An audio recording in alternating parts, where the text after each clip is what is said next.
What's up, Sanctuary and YouTube? War Theory here. Welcome to today's Magic Find guide focused on the Act 1 highway of Burial Grounds, Bloodraven, Mausoleum, and the Crypt. While many of you may already have your standard farming sequences focused on existing level 85 maps, I wanted to showcase where a hardcore ES Orb Cold Sork build can safely navigate and with efficiency. The first fundamental is to always maximize your Magic Find as high as possible, as MF percentages are different for Magic Set and unique items. Remember, Magic Find has zero influence on rune drops, which are atomically linked to player count. Speaking of player count, every party member in the area of the kill decreases the no drop chances. Every 2 additional other players, partied or non-partied, count as 1 additional player. Always try P3, P5, or P7 games to enhance your drop probabilities. To kick things off, I wanted to quickly highlight my current MF levels in addition to quick stats. I will link clips below of my stats and gear for those that want to check out my sorceress in the future. Let's jump into Cold Plains.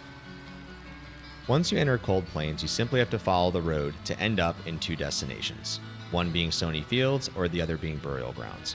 Fortunately, in this video I found Burial on the first attempt, but if you happen to hit Stony on the first try, all you simply have to do is double back at the fork and find your way.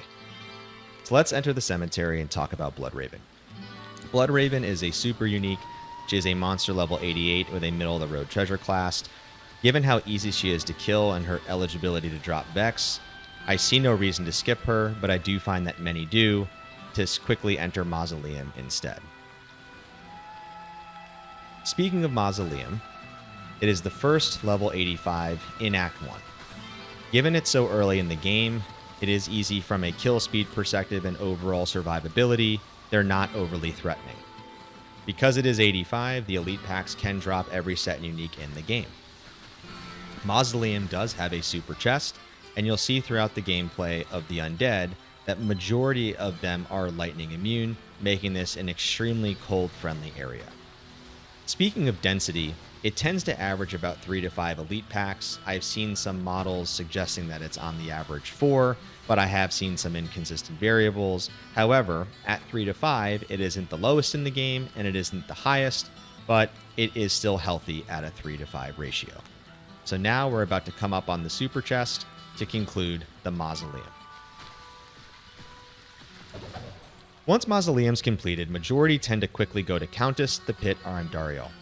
But given the proximity of the Crypt in the cemetery to Mausoleum, I would personally always go in, especially because we're talking about cold-friendly guide areas.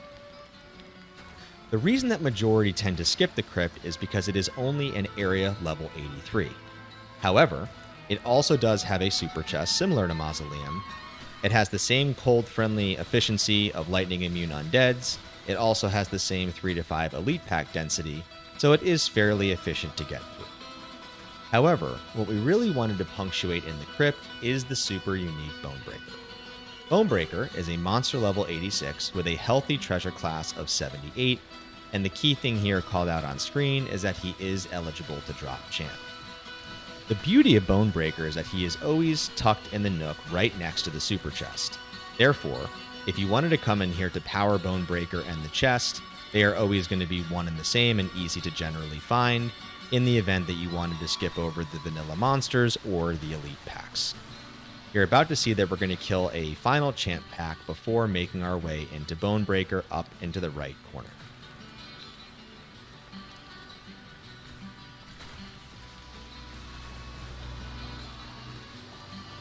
Now that we've come up on Bonebreaker, generally speaking, he is also cold friendly. He doesn't typically spawn immunities to cold, however, it is possible, but that is the beauty of static in addition to your mercenary. That concludes today's showcase, covering an easy to farm Act 1 elite area with a hardcore ES Orb Sorceress.